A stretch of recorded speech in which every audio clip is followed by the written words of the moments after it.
नमस्ते दोस्तों, तो आज हम बात करने वाले हैं top most 5 IMP question answer for electrical exams and interview, जो कि इंटरव्यू और एग्जाम में आपको बहुत काम आने वाले हैं।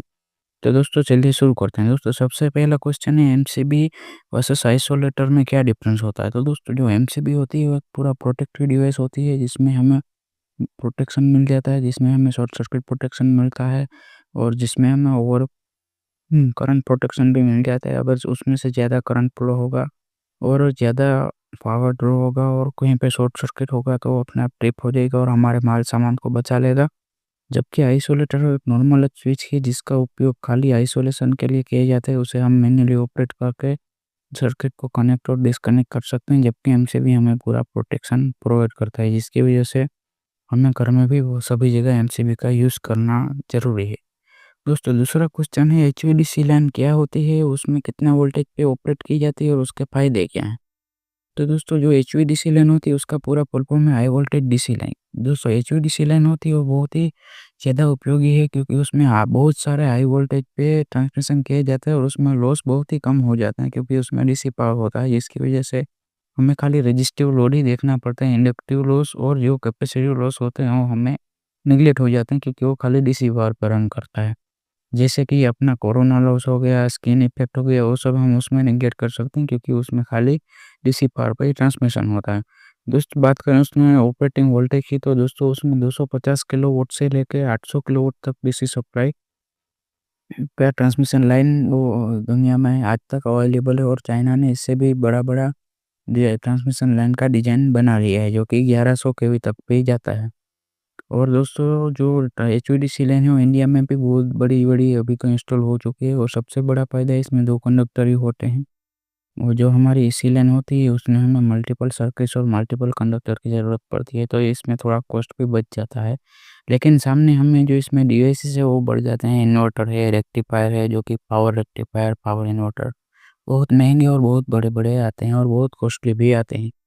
दोस्तों बात करें नेक्स्ट क्वेश्चन की, तो ट्रांसपोस्ट जो हमारा ट्रांसफार्मर होता है उसमें ब्रीथर का क्या काम होता है और वो कैसे काम करता है। दोस्तों हमारा जो ट्रांसफार्मर होता है उसमें ब्रीथर है वो हमारा जो मेन टैंक होता है उसके ऊपर एक कंजर्वेटर टैंक होता है, उसके ऊपर एक यू टाइप का एक इनलेट दिया जाता है जिसके बाहर हमारा ब्रीथर को इंस्टॉल किया जाता है। तो दोस्तों जो हमारा ब्रीथर होता है उसका मेन काम ये है कि जो हमारे जब ट्रांसफार्मर में हीटिंग होता है तो हमारा जो ऑयल है वो एक्सपेंशन और एक्सपेंशन होता है और उसके बाद डे एक्सपेंशन होता है, जिसकी वजह से उसमें हवा का इनलेट और आउटलेट बढ़ जाता है। तो दोस्तों जो हमारी हवा होती है उसके अंदर मॉइस्चराइजेशन है, मतलब कि थोड़ा फेज रह जाता है, तो उसको हम बाहर निकालने के लिए बेहतर उपयोगी है। और जिसके अंदर एक सिलिका जेल होता है जो कि जो हवा होती है उसे पूरा सुखा देता है और ये जो सिलिका जेल होती है उसका जो कलर है वो धीरे-धीरे चेंज हो जाता है जब वो उसका कैपेसिटी जो काम करने का होता है वो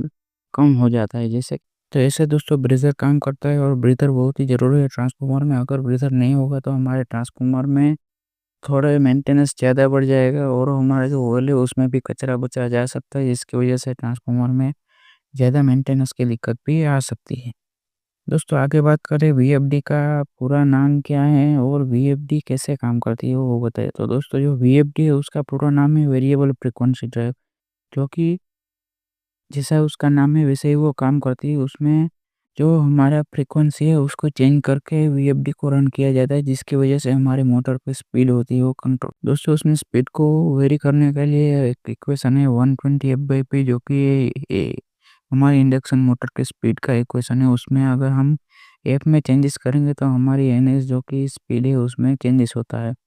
तो दोस्तों जैसे ही हम अपने फ्रीक्वेंसी होती है उसमें चेंजेस करते हैं वैसे वैसे स्पीड में चेंजेस होता जाता है। और दोस्तों वीएफडी होती है उसके ऊपर काम करती है। वीएफडी के अंदर जनरली एक रेक्टिफायर होता है और एक इन्वर्टर होता है, जो कि रेक्टिफायर है वो एसी को डीसी में कन्वर्ट करता है और बाद में डीसी से हमारा इन्वर्टर है वो जितनी फ्रीक्वेंसी का एसी सप्लाई चाहिए उतना बना के हमारी मोटर को प्रोवाइड करता है, जिसकी वजह से हमारी मोटर की स्पीड होती है वो कंट्रोल हो जाती है।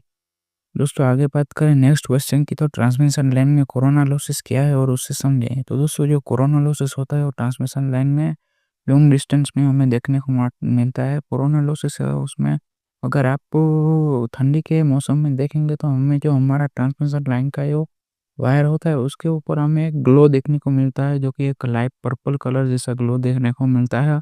साथ ही में हमें उसमें एक हमिंग का साउंड भी देखने को मिलता है, जो कोरोना लॉस की वजह से हमें देखने को मिलता है। कोरोना लॉस है वो जनरली क्या है कि हमारे जो कंडक्टर है, उसके आसपास की जो हवा होती है उसे वो आयोनाइज़ कर देता है और उसमें से थोड़ा-थोड़ा जो करंट है वो हवा के साथ फ्लो करने लगता है, मतलब कि कंडक्टर के आसपास के एरिया में भी रहता है, जो कि एसी सप्लाई होने की वजह से ये सब लॉसेस हमें देखने को मिलते हैं।